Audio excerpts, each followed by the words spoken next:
Assalomu alaykum hurmatli tinglovchilar. Bugun ilk va maktabgacha yoshdagi bolalar pedagogikasi fanidan Maktabgacha ta'lim tashkiloti va oila hamkorligi mavzusidagi navbatdagi ma'ruza mashg'ulotini o'tamiz. Ushbu mavzumizda quyidagi rejalardan foydalanib mavzuni yoritishga harakat qilaman. Birinchi rejamiz yosh avlod tarbiyasida oilaning o'rni haqida mutafakkirlar ta'limoti. Ikkinchi rejada maktabgacha ta'lim tashkilotiga qamrab olinmagan bolalar ota-onalar bilan ish yuritish shakllari. Uchinchi rejada esa ijtimoiy muhofazaga muhtoj bo'lgan ota-onalar bilan ishlash usullari haqida so'z yuritamiz. Bola tarbiyasida oilaning o'rni haqida mutafakkirlarning ta'limotidan qadimgi Yunon faylasufi Aflotun va Arastu bola tarbiyasini jamiyat ixtiyoriga qo'yar ekan, tarbiya jarayonidagi barcha zarur ishlarni davlat bajarishi lozim degan g'oyani ilgari surgan edilar. G'oya fransuz xayoliy sotsialistlari Saint-Simon, Sharif Fourier asrlarida keyinchalik rivojlantirildi. Ular bola tarbiyasi bilan asosan davlat shug'ullanishi kerak degan g'oyani ilgari surganlar. Ammo Sharq mutafakkirlari bola tarbiyasi bilan asosan ota-ona shug'ullanishlari kerak degan xulosaga kelganlar. Bu bilan ular oilaviy tarbiyaning roliga katta e'tibor berganlar. Rizouddin ibn Faxriddinning Oila nomli risolasida bola tarbiyasi yomon niyat va qo'pollik bilan emas, balki sabr, toqat, matonat, mehribonlik, shafqatlilik va sezgirlik bilan bo'lishi lozim. Zarar bilan foydani ayira olmagan yosh go'dakni nazoratsiz tutish ulug' xatolikdir. Balki uni qattiqlik bilan yumshoqlik o'rtasida adolat bilan tarbiya qilmoq kerakligi haqida fikrlar berilgan. Bolalarni kamtarlik va donolikka o'rgatishda buyuk o'zbek mutafakkiri Abu Ali ibn Sino kabi olimlarimizning hayot namunalari va bizga meros qilib qoldirgan durdona fikrlar namuna qilib olish foydalidir. U manmanlik, maqtanchoqlik va o'zidagi bilimga ortiqcha baho berish kabi xususiyatlarni kishining axloqi past ekanligini ko'rsatuvchi belgilar deb ta'kidlaydi. Uning fikricha oilada bola yoshligidan boshlab faqat yaxshi odatlarga o'rgatilishi kerak. Bu esa unda mustahkam xarakter shakllanishiga yordam beradi. Buyuk bobokalonimiz Alisher Navoiy xalqimiz rasm-rusumlari va milliy odatlarni juda nozik tushunar edi.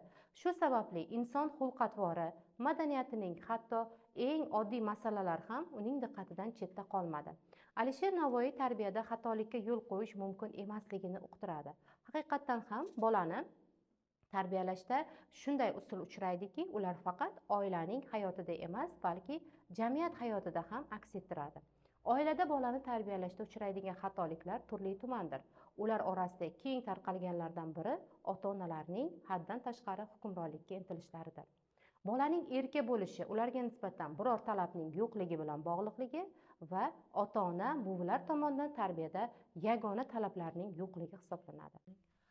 Maktabgacha ta'lim tashkilotining ota-onalar bilan ishlashning jamoat tarzida va yakkama-yakka holda ishlash shakllarini mohirlik bilan qo'shib olib borish, keng alohida pedagogik tashviqot ishlarini tashkil etish tufayli bolalarni tarbiyalashda ijobiy natijalarga erishish mumkin. Maktabgacha ta'lim tashkiloti xodimlarini ota-onalar va oila bilan hamkorlikdagi ishlarining eng keng tarqalgan shakllaridan bir qanchasini keltirib o'tamiz. Ota-onalar bilan yakkama-yakka ishlash. Ilg'or pedagogik tajribalarning ko'rsatilishicha, ishning bu turi katta ahamiyatga ega. Bunda tarbiyachi oila va bolaning shaxsiy xususiyatlarini o'rganib, ularni o'zining tarbiyaviy ishiga inobatga oladi. Maktabgacha ta'lim tashkilotlarimiz tajribasida ota-onalar bilan yakkama-yakka olib boriladigan ishlarning turli xil shakllari aniqlangan. Oilaga tarbiyachining borishi, ota-onalar uchun suhbat o'tkazish, ularga maslahatlar berish, ota-onalarning maktabgacha ta'lim tashkiloti hayoti bilan tanishishlari shular jumlasidan. Maktabgacha ta'lim tashkilotining oila bilan hamkorlikning ish shakllariga asosan ota-onalar bilan shaxsiy hujjatlar, ya'ni ertalabki qabulda, kechki tuzatish ishlari paytida, ochiq eshiklar kunini, ya'ni bir yilda bir yoki ikki marotaba, umumiy majlislar o'tkazilishi yiliga 2 marotaba, guruhiy majlislar yil choragida 1 marotaba, tarbiyachi bolaning oilasiga borishi kamida yiliga 2 marotaba amalga oshirilishi lozim. Maktabgacha ta'lim tashkiloti xodimlarini ota-onalar va oila bilan hamkorlikdagi ishlarining eng keng tarqalgan shakllariga quyidagilar kiradi. ota-onalar bilan yakkama-yakka ishlash, oilaga tarbiyachining borishi, ota-onalar bilan jamoa tarzida tashkil qilinadigan ishlar, ko'rsatmali ishlar va ota-onaga pedagogik ta'lim berish.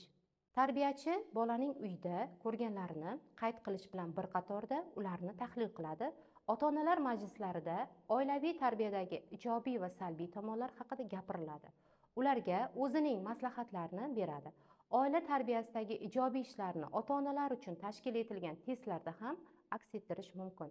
Oilani borib ko'rgandagi taassurotlarni, tarbiyaviy ishlarni hisobga olish ustuniga albatta yozib qo'yiladi. Oilada kamida yiliga 2 marta borib ko'riladi. Ota-onalar bilan shaxsiy suhbatlar oila bilan shaxsan ishlashning eng keng tarqalgan usuli sifatida qo'llanadigan suhbat bolalarni ertalab qabul qilish va kechqurun kuzatish vaqtida o'tkazilishi mumkin. Ular tarbiyachilar bilan ota-onalarni bir-biri bilan yakkama-yakka tanishishlariga yordam beradi. Tarbiyachining ota-onalar bilan ertalab o'tkazadigan suhbatlari qisqa muddatli bo'ladi. Shuningdek, uning yaqinlarida yaxshi kayfiyat, tarbiyachiga ishonch hissi paydo bo'lishida katta ahamiyatga ega. Ota-onalardan bola kechqurun qanday kayfiyatda bo'lganini, qanday uxlaganini, bola o'zini qanday sezishini so'rash foydali. Tarbiyachi ota-onalarga bolalarni bugun guruhdan nimalar kutishi haqida qisqacha axborot beradi. Bu narsa bolani kayfiyatini ko'taradi. Ota-onalar qo'mitasini unda ishlashni xohlovchi ota-onalardan ham saylash mumkin. Bunday ota-onalar odatda samarali, qiziqib ishlaydi.